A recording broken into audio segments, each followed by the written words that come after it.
الحمد لله وكفى والصلاة والسلام على رسوله الذين اصطفى أما بعد فأعوذ بالله من الشيطان الرجيم بسم الله الرحمن الرحیم۔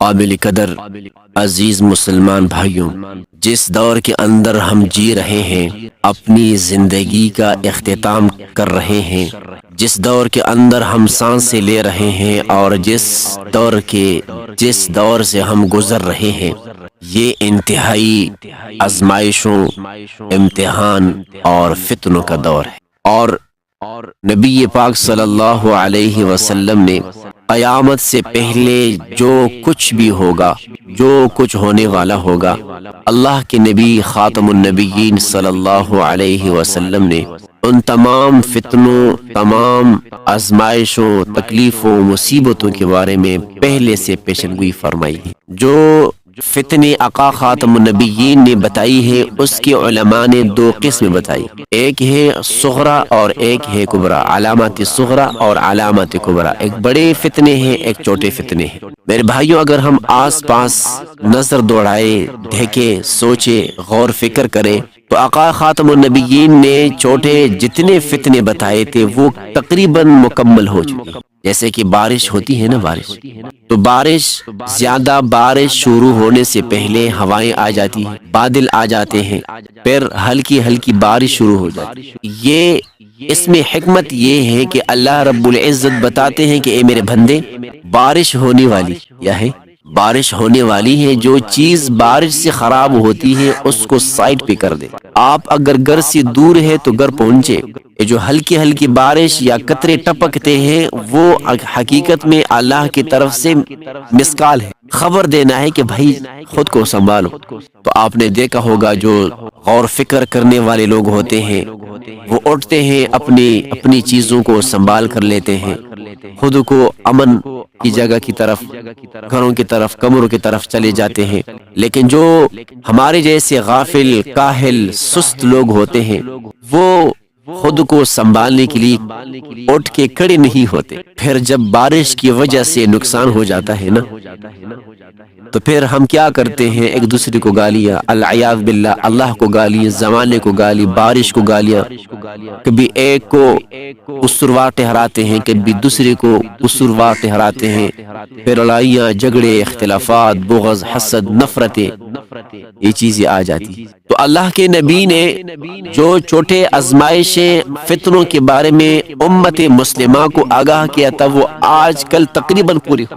آقا خاتم النبیین صلی اللہ علیہ وسلم نے فرمایا کہ میری امت پر ایسا دور آئے گا کہ اولاد اپنے والدین کی نافرمان ہو، اولاد اپنے والدین پر ظلم کرے گی۔ آپ دیکھنا کتنے والدین ایسے ہیں کہ وہ فٹ پاتھ پر اپنی زندگی گزارتے ہیں، کتنے والدین ایسے ہیں کہ وہ آل ہاؤسنگ کے اندر زندگی گزارتے ہیں، کتنے والدین ایسے ہیں کہ وہ اپنی اولاد کے سامنے ڈر کے مارے آہ نہیں کر سکتے، چپ کے اپنے آنسو پوچھ لیتے ہیں۔ ایک ویڈیو دیکھ رہا تھا، عید کے دنوں میں ایک اینکر کسی آل ہاؤسنگ کے اندر گیا ہے اور انہوں نے وہاں لوگوں سے مختلف سوالات، مطلب یہ کہ انٹرویو لیے ہیں۔ وہاں ایک ماں بیٹی تھی، بزرگ خاتون تھی، بوڑھی عورت تھی۔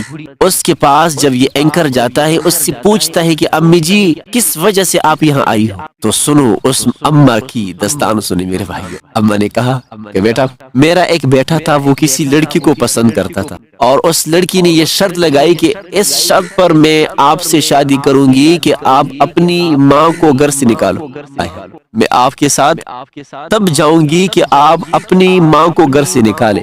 تو اماں فرماتی تھی کہ وہ میرا بیٹا میرے پاس آیا کہ امی جی وہ لڑکی یہ شرط لگاتی ہے کہ آپ گھر میں نہ ہو، تو آپ خیر 1-2 ہفتوں کے لیے آل ہاؤسنگ چلی جائے، جب میری شادی ہو جائے گی تو پھر میں آپ کو ریسیو کروں گا، لے آؤں گا۔ والدین تو والدین ہوتے ہیں نا، والدین تو اپنے جذبات، اپنی خوشیاں، اپنے احساسات، اپنی جوانیاں، اپنی طاقتیں، سب کچھ، تمام تر صلاحیتیں اپنی اولاد کے لیے قربان کر دیتا ہے نا۔ میرے بھائیو، دنیا کے اندر اگر مخلص رشتہ ہے تو وہ والدین ہے۔ قدر کرو ان والدین کی، قدر کرو میرے بھائیو۔ یہ وہ ہستی ہے کہ خود بھوکے رہنے کے لیے تیار ہوتی ہے، یہ وہ ہستی ہے کہ خود پیاسا رہنے کے لیے تیار ہوتی ہے، ہر قسم تکلیف برداشت کرنے کے لیے تیار ہوتی ہے۔ لیکن اپنی اولاد کو خوش دکھنا چاہتی ہے۔ تو وہ اماں نے کہا کہ بیٹا یہ چوتھا سال ہے، یہ چوتھا سال ہے کہ ابھی تک میرا بیٹا میرے پاس نہیں آیا، چوتھا سال ہے کہ میرا بیٹا میرے پاس نہیں آیا۔ کتنے والدین ایسے ہیں، یہ صرف ایک کی داستان نہیں ہے، کتنے والدین ایسے ہیں کہ وہ رو رہے ہیں، وہ چپ کے اللہ سے موت مانگتے ہیں اپنی نافرمان اولاد کی وجہ سے۔ اور آقا خاتم النبیین نے فرمایا کہ قرب قیامت میں قتل عام ہو جائے گا، قتل عام ہو جائے گا۔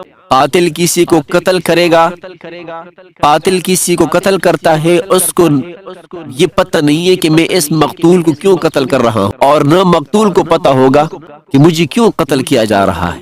تو آپ اپنے آس پاس دیکھیں، کہیں اسکولوں میں دھماکے، کہیں مسجدوں میں دھماکے، کہیں بازاروں میں دھماکے، کتنی معصوم جانیں ان دھماکوں کے اندر شہید ہوئی۔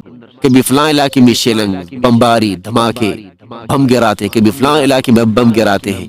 نہ بم گرانے والوں کو پتہ ہے میں کیوں کر رہا ہوں، نہ ان بمبوں کے جو ضد ہے ان کو پتہ ہے کہ میں کیا کر رہا ہوں۔ کوئی اسلام کا لیبل لگا کر کے خود کو مجاہد پیش کرتا ہے، کوئی نعرہ تکبیر لگا کر کے اسلام کو بدنام کرنے کی کوشش کرتے ہیں اور اپنے گندے مقاصد حاصل کرنے کے لیے اسلام کو ٹارگٹ بناتے ہیں۔ اور آقا خاتم النبیین صلی اللہ علیہ وسلم نے فرمایا کہ قرب قیامت میں ایسے لوگ حکمران ہوں گے کہ وہ حکمرانی کی اہل نہیں ہوگی۔ آج کل آپ دیکھیں، خلیفہ کا کام ہے امت کی فکر کرنا۔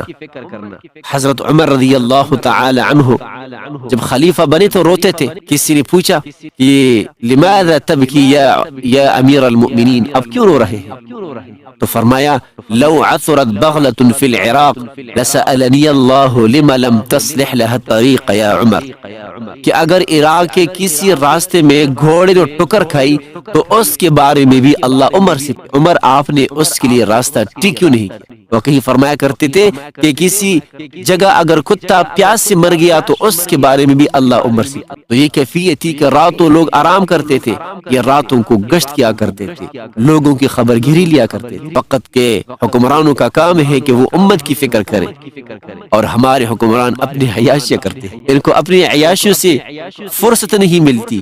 وقت کے حکمران امام ہوتے ہیں، وہ نمازیں پڑھاتے ہیں، ہمارے حکمرانوں کو نماز تو دور کی بات ہے، سورہ اخلاص بھی نہیں، اور کہیں آف شو کے لیے اپنے نمبر بڑھانے کے لیے قرآن کی تلاوت کرتے ہیں تو وہ بھی غلط۔ اور آقا صلی اللہ علیہ وسلم نے دوسری علامت یہ بیان فرمائی کہ قرب قیامت میں حکمران قومی خزانے کو اپنا خزانہ سمجھ کر کے ان کو استعمال کریں گے۔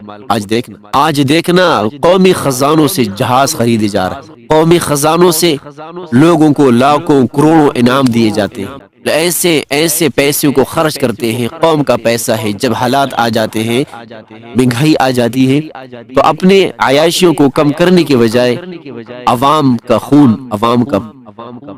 خون چوس رہے۔ تو یہ قیامت کی علامت جو آقا صلی اللہ علیہ وسلم نے بیان فرمائی پوری ہو چکی، اور آقا خاتم النبیین صلی اللہ علیہ وسلم نے فرمایا کہ قرب قیامت میں ظلم عام ہو جائے گا۔ آج دیکھنا ہر آدمی ظالم ہو چکا۔ ہم تو یہ سمجھتے ہیں کہ وقت کے حکمران ظالم ہیں، نہیں، میں بھی ظالم ہوں، آپ بھی ظالم ہیں، لیکن یہ فرق ہے کہ اللہ نے ہمیں اس منصب تک نہیں پہنچایا جہاں پر بڑا ظلم کیا جاتا ہے۔ ایک دن میں کہیں سفر کر رہا تھا تو دو آدمی موجودہ حکمرانوں کے بارے میں بحث کرتے تھے۔ ایک نے کہا خان صاحب ٹھیک ہے، دوسرے نے کہا نواز شریف ٹھیک ہے۔ تو میں نے کہا بھائی، آپ میں سے اگر کوئی اس مسند تک پہنچ جائے گا تو سب سے بڑا ظالم آپ ہوں گے۔